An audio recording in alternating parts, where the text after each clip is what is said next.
nanyongeza rwose kubera iki se kubera iki n'inzu nateruye nkoropamo hasi kadogarasetsa cyane noneho yambe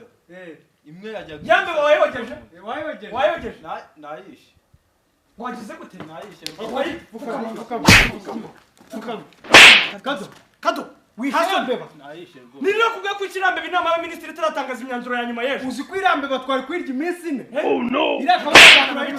irakawunga turayirumanga ejo duha kawunga ukabona ntiduhashye imboga wumva imboga ziri he uzi ko ikintu cyakuzanye hano ari ukurinda irambe wari uzi ko uri umuzamu w'irirambe tutabikubwiye nayishe ngagenda rero utaha kararangiye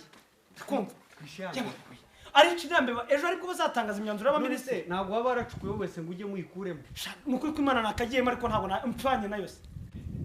Busino myanzuro niwongezaho irambe birambabaje